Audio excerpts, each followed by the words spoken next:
I would like to say that everything is a story, and everybody is a storyteller. This event that we are at today, all of us have had stories come out of it. Whatever we experience today is a story. All of our lives are stories. And what we choose to do with it will determine how those stories are going to shape our lives. I'm going to start by telling you a story. But before then, I'm going to say that we are all artists. So if everything is a story and everybody is a storyteller, storytelling is the most common art form. You don't need any talent to be able to tell a story. However, there are people who are particularly good at telling their stories and shaping their narratives and making sure that they are seen in the way that they want to be seen. Now, I'm going to tell you a story about a young man. So like we do in this part of the country, I'm going to start by saying, Gatanangpu. There's this young man. He lives in a community, in a rural community in Abuja. The name of his community is Ijabisa. The man is a farmer. He farms yams, corn, and a lot of other things, egusi. He lives with his father and his mother, and he dreams of getting his own farm, because he currently farms with his parents, getting his own farm, marrying a wife, having children of his own, and probably having children who would proceed to become, anything they want to become in life. Because he's a farmer, he didn't get the chance to get an education. He saw this beautiful young lady in his community, and he has been having his eye on her. He wants to marry her. However, the first time he started talking to her about marriage, this young lady told him that she doesn't want to marry him. She's not going to marry from this community. This young man decided, to let his heart heal, and then he would try again. He tried 2 other young ladies from his community. Both young ladies refused to marry him. He now decided to go outside of his community to get a wife. When he left his community, he met a lot of other young women, and things were going great, because he's a prosperous farmer. He has a lot of money. He can spend. He can do a lot of things for this young lady. He's thoughtful. He's kind. He's hardworking. He's not bad to look at. But whenever he approaches any young lady with the talk of marriage, they always say no. No, they cannot marry somebody from Ijabisa community. He came back and he spoke to his father about, his challenges. He has been unable to get a life partner. And his father tells him that, do you know why I still have a wife? Can you not see what everybody is going through? Even his uncles who have married, their wives have run away. So he was wondering, what is the big deal? Why is it that nobody wants to marry from my community? And then his answer came to him. They don't have water in their community. The women are afraid of getting married and coming to spend the rest of their lives fetching water. And that was why nobody wants to marry him. And this is a real story, by the way. Even his father told him that, he had to wake up in the morning with his bike, go and fetch water from a closer community to come back. That was the only condition of getting his wife to remain in the community. Girls in the community only aspire to marry outside of the community because they don't want to, spend their lives looking for water, fetching water, carrying water. This is a community that I and my team have worked in, for a very long time. On this day, we were actually doing media advocacy on the issues around water in a community close to Ijabisa, Hijiko community. And in this community, we had worked with the women in the community. They had told us their stories of, economic impacts of access to water to their community. They spend most of their time fetching water, time that they could use, doing productive economic activities. So many things. They showed us their children with, all the bad skin diseases because of the kind of water that they have access to. And we had used these stories to get them water in their community. However, this neighboring community where this young man resides, Ijabisa, when we heard his story, it was very interesting for us, and a lot of the other young men and also older men from the community backed up the story. So we decided, to push the story. We had the story published in the Leadership newspaper, in Blueprint newspaper, on NTA News, on so many other media platforms. And the Minister of State for FCT, Ms. Ramatu Tijani, saw the story, and she sent her people to come and investigate the community. And because of this young man's story and this other man's story in the community, this community now have access to water.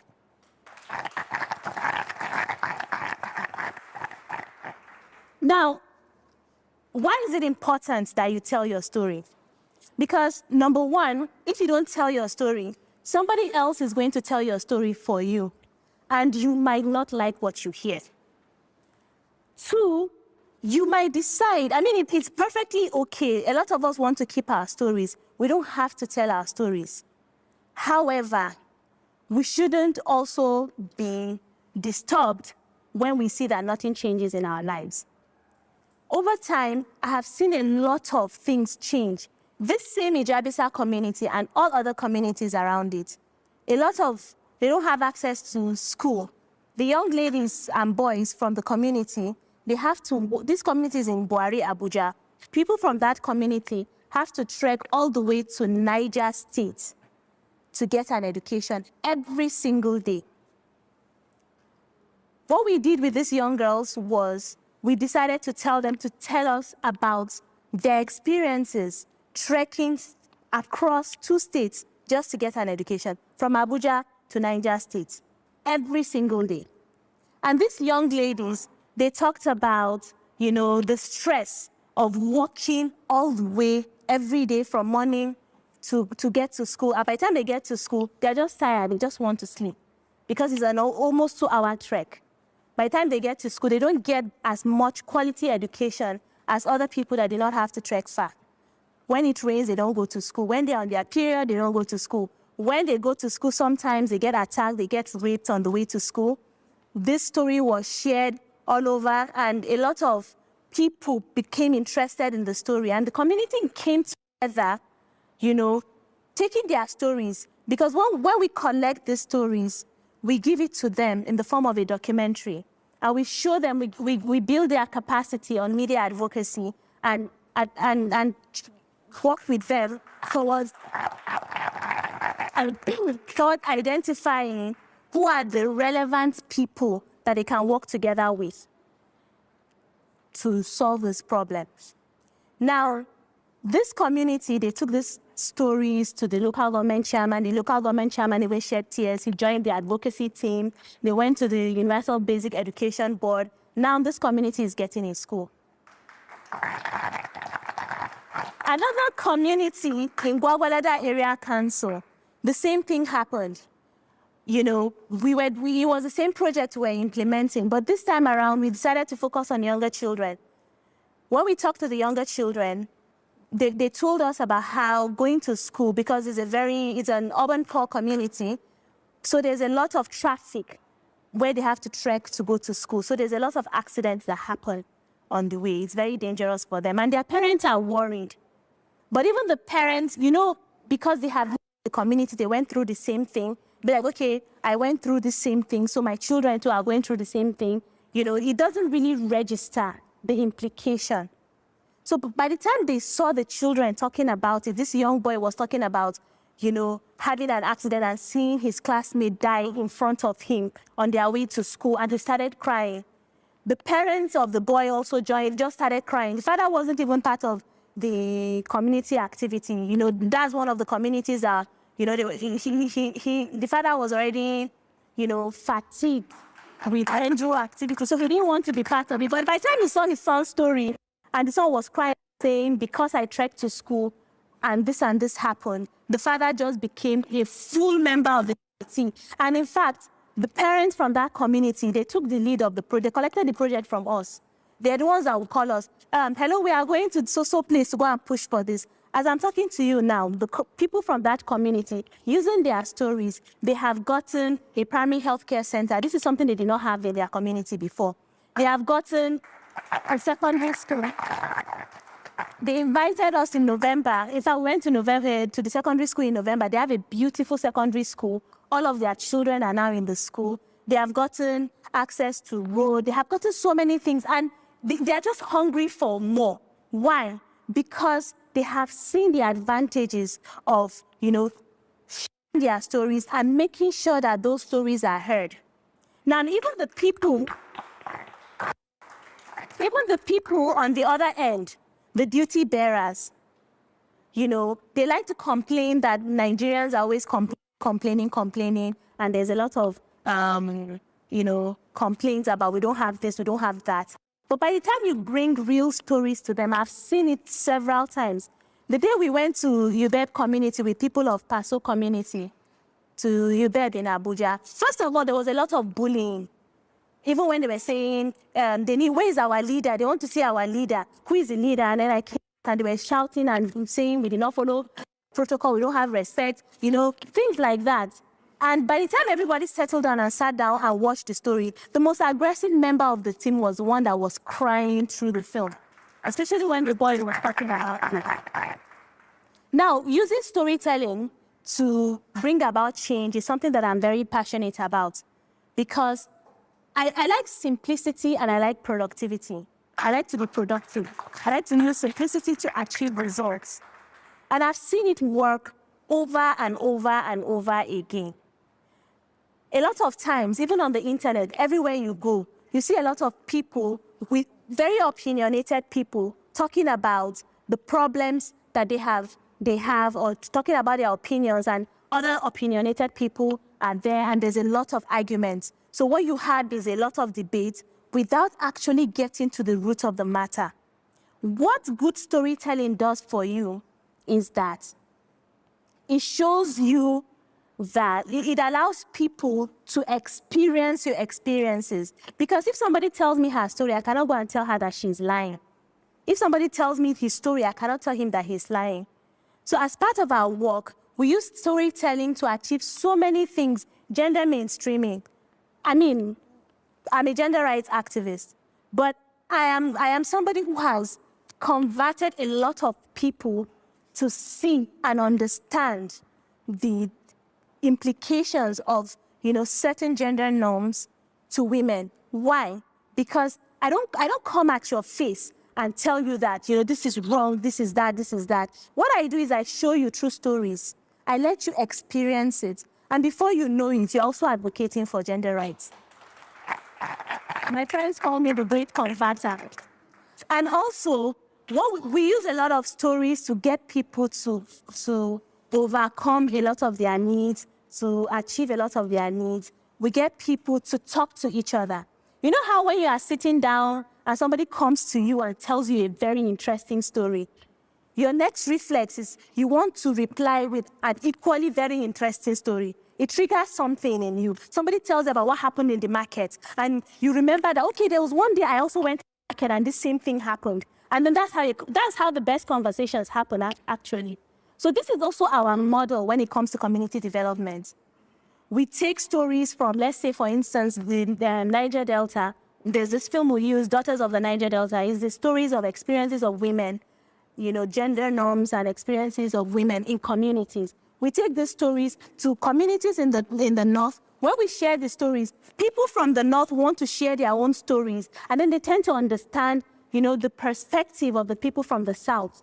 I have never seen this backfire. But when you keep northerners and southerners, we always have something to fight about. But at the end of it all, when we listen to each other's stories, we realize that we are not that different. We experience poverty the same way. We experience everything the same way. We just have different location. So this is what storytelling does, and this is how we have been able to use storytelling to achieve a lot of things. Why do we use storytelling? Civil society organizations operate a lot in Nigeria because we are a developing country. However, especially in Borno State, there's so many, in fact, there are more NGOs in this state than I can count. So there's a lot of fatigue around civil society interventions. When you go to communities, it's almost like, okay, these people have come again. What storytelling does is, first of all, everybody likes a good story. Everybody wants to hear a good story. It gets people to listen to you. It also gets them to participate. Everybody also wants to tell a good story. So it gets people to participate. Then that fatigue is over. And then it allows them to own the process of achieving development by themselves because they've already been sucked into it. Also, storytelling, it provokes empathy.